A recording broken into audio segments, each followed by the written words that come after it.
Hola a todos y todas. Vamos a ver en esta nueva clase video, vamos a ver visita domiciliaria integral. Mi nombre es Lorena Iglesias Péjar y vamos a conversar, vamos a ver los contenidos de esta clase. ¿Cuáles son los contenidos? Vamos a ver lo que es una visita domiciliaria, cuáles son los beneficiarios, cuál es el objetivo, ventajas, desventajas y las etapas. Ustedes quizás algunos ya han hecho esta prestación de salud, así que vamos a ir en este video rápidamente solo repasando la información. La visita domiciliaria, como ya les adelantaba, es una prestación de salud que está dentro del modelo de salud familiar. No solo vamos a ver la atención individual de una persona, sino que también podemos ver la de la familia. También podemos acercarnos a la salud de la comunidad y como dice acá, quien la realiza puede ser uno o más integrantes del equipo de salud, va a depender de cuál es el objetivo y el motivo o lo que motiva esta visita domiciliaria, porque también podría estar en el contexto de una atención de salud específica, de algún programa, como el programa de postrado, o podría ser parte del levantamiento de información de un estudio de familia. ¿Dónde se va a realizar? Se realiza obviamente en el domicilio de la familia a la que uno va a entrevistar o va a visitar, o etc. ¿Cuál es el objetivo? El objetivo es establecer una interacción con uno o más miembros de la familia y su entorno, darle apoyo para enfrentar problemas que pueden ser biopsicosanitarios, ¿ya?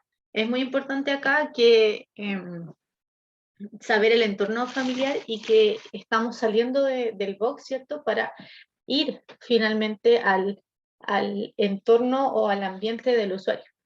Vamos a, por lo mismo, ser muy respetuosos y vamos a tener una relación asistencial continua e integral. La idea es que la visita domiciliaria, depende del contexto, puede que sea una vez o que tenga una continuidad, ya sea de la atención luego en el box o eh, dentro de la misma eh, organización de una siguiente visita.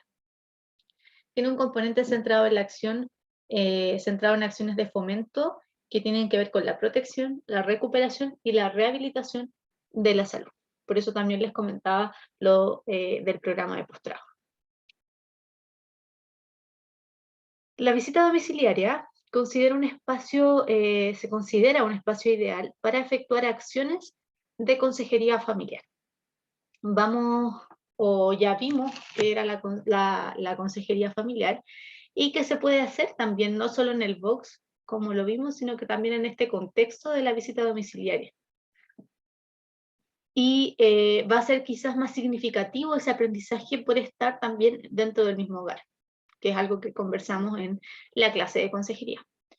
Por sus características se requiere la participación multidisciplinaria. Acá puede ser el equipo específicamente de cabecera, pero recuerden que según su planificación y evaluación se podría ir de forma individual, en dúos o en duplas, o también en tríos. Va a depender de la necesidad de profesional que requiera esa persona. Y también tenemos que pensar que no podemos ir todos los profesionales de la salud porque vamos a invadir la casa de esa persona. Es un complemento a la interacción iniciada y a la información recopilada en el centro de salud, quizás no solo de la persona, sino que, si no lo hemos visto antes, de los miembros de esa familia, que va a aportar mayor información al conocer a este miembro que quizás no ha ido al centro de salud y que lo estamos visitando. ¿Cuáles son los beneficios de la visita domiciliaria? Primero, asegurar la continuidad de la atención. Si tenemos una persona que quizás ya no puede asistir al CEFAM para la atención en box, estamos dándole continuidad a esa atención al ir a su domicilio, ¿ya? Otra cosa es que va a ayudar al equipo a tener una visión más realista de cuáles son las redes comunitarias al establecerse dentro del mismo hogar y conocer cuáles son los apoyos o las dinámicas que se generan dentro de la familia. A la vez vamos a establecer la interacción con el entorno más íntimo de las personas. Vamos a ver su realidad, ¿sí? Y eso también, como yo les decía antes, debe generar un respeto hacia el lugar donde nosotros estamos visitando. ¿Cuál va a ser el objetivo general de las visitas domiciliarias? Es observar elementos relevantes de la vivienda y su entorno, que son cosas que, aunque los usuarios quizás nos cuenten, no es lo mismo que verlo in situ. Tenemos que también observar, como yo les decía, las dinámicas familiares, las relaciones que pueden existir y que también lo vamos a ver en el módulo 2, quizás qué elementos vamos a saber qué observar al ver las dinámicas familiares. Por otro lado, es potenciar el uso de los recursos que tenga la familia. Quizás hay cosas que ellos tienen que no saben que les sirven y de esa forma nosotros podemos optimizar sus mismos recursos al estar en el lugar y ver cuáles son esos materiales o esas cosas que podrían servir, ¿ya? A la vez proporcionamos a la familia información sobre los avances de las intervenciones realizadas o las condiciones de salud, porque la información que nosotros recabemos es importante que ellos la sepan y que para qué va a ser usada, ¿ya? Porque nos están abriendo un espacio íntimo y eso requiere ese feedback. ¿Cuáles son las ventajas? Las ventajas son muchas y una es que requiere mayor confianza en la familia. O sea, esta visita domiciliaria va a generar una mayor confianza porque se ve que hay una mayor preocupación del equipo de salud por esas personas y por lo tanto eso va a generar esa relación de confianza. La familia también accede con menos resistencia a los cambios o a las indicaciones y entrega más flexibilidad al momento de estar en su hogar. Eso también puede ser porque nosotros quizás también al ver las herramientas que ellos poseen, podemos dar ideas más concretas al momento de las indicaciones. Además permite constatar información recopilada por otros medios, ver que si ahí decía cierta información, no sé, sobre la dinámica familiar, nosotros podríamos ver in situ si eso es así o no y corroborarlo. También permite, bueno, como les acabo de decir, acercarse a eso de cómo funciona, cuál es la funcionalidad de esta familia, ¿ya? Que también lo vamos a ver en una lectura más adelante. ¿Cuáles podrían ser las desventajas? Y las desventajas siempre son menos que las ventajas que puede ofrecer una visita domiciliaria, pero una de ellas es que requiere más recursos que una atención en box. ¿Por qué? Porque necesitamos un móvil, ¿cierto?, que nos saque del CEFAM y nos lleve a esa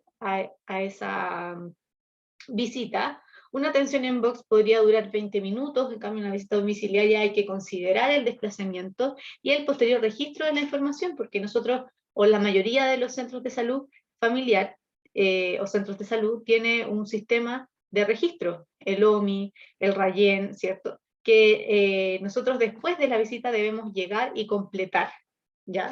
Generalmente uno toma nota en papel, ¿cierto?, en estas visitas domiciliarias. Muy pocas veces uno anda con un computador para poder acceder a los registros desde el CEFAM. Entonces, eso va a sumar tiempo. Si el rendimiento de esa consulta es de 1 hora, entonces vamos a tener que sumar este desplazamiento más el posterior registro. Y también requiere coordinación, porque si la persona no llega a la atención en box, nosotros pasamos al siguiente paciente o al siguiente usuario, y de esa forma atendemos y no perdemos nuestro tiempo dentro del CEFAM. Pero acá nosotros podríamos llegar al domicilio después de todos estos recursos generados y la persona podría no estar. Entonces, esto requiere de coordinación y es importante que esa coordinación se haga, que llegue el móvil, que nosotros tengamos ya todas las cosas que necesitamos para ir a esa consulta lista, porque no vamos a poder, si no trajimos algo importante, ya no podemos volver a buscarlo, ¿sí? Entonces va a requerir una mayor coordinación. ¿Cuáles van a ser las etapas de la visita domiciliaria? Se parte siempre con la programación, y nuevamente, como la coordinación es algo importante, acá en la programación vamos a coordinar eso, cuáles son los profesionales que van a asistir, el número de visitas que se va a hacer y la fecha, ¿ya? Por ejemplo, vamos a establecer que primero va a ir en dupla la enfermera y la nutricionista, porque la persona que vamos a ir a ver, por ejemplo, tiene una sonda. Luego vamos a establecer que va a ir el kinesiólogo para poder ver algunos registros de movimiento que requiere esa persona, etc. Y luego entonces va a ir la trabajadora social, y así vamos a establecer que van a ser 3 visitas, en una por mes, etc. ¿Ya? Eso requiere la programación.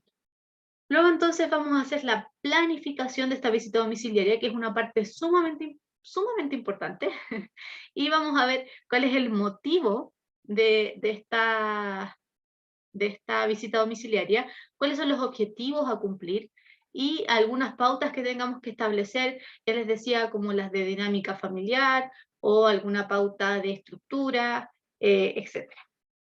Y luego entonces vamos a la ejecución propiamente tal de la visita, donde vamos a estar en la casa, en el hogar de esas personas. Y acá tenemos que ver elementos que sean relacionales y elementos estructurales. Los relacionales ya los hablamos, que implican las relaciones entre cada uno de los miembros de la familia, si hay hacinamiento, no lo hay, si es un lugar que está habilitado, ¿cierto?, para vivir, etcétera. Y los estructurales son cosas que podemos observar a simple vista, si la vivienda es una vivienda sólida, si hay animales ahí, si, no sé, si hay árboles, si cerca hay áreas verdes, mientras íbamos en el bus lo pudimos identificar, si es que hay niños o no, etcétera, ¿ya? Y finalmente vamos a pasar a la evaluación de cómo salió esta visita, que es una conversación. Si es que yo fui solo, entonces hago la evaluación de acuerdo a la planificación que realicé. Si fui con otro profesional, entonces comparto la información que efectuamos, se la digo al resto del equipo de cabecera, y finalmente el registro de esta visita domiciliaria. Por último, vamos a ver cómo potenciar los factores protectores y cómo disminuir los factores de riesgo. Esto va a ser muy importante y es parte de la misma evaluación que estoy haciendo. Entonces, señalar en los factores protectores si es que la familia tiene conductas que pueden ser resilientes, eh, también estilos de vida de afrontamiento que pueden ser positivos a los problemas, que tienen que ver mucho también con la resiliencia, y potenciar pautas de comunicación y de resolución de problemas que puedan ser efectivos. Puedo yo intervenir un poco dentro de, no intervenir, sino que más bien mediar si es que hay algún conflicto y poder solucionarlo. Pero si es que existe una buena comunicación entre la familia, entonces la idea sería potenciar ese factor protector.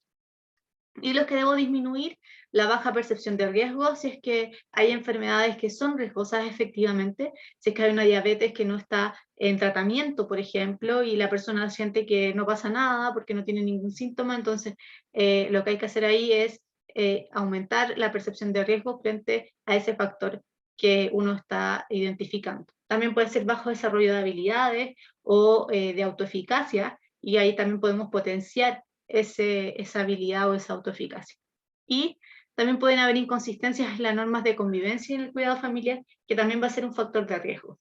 Eso tiene que ver nuevamente con las dinámicas familiares.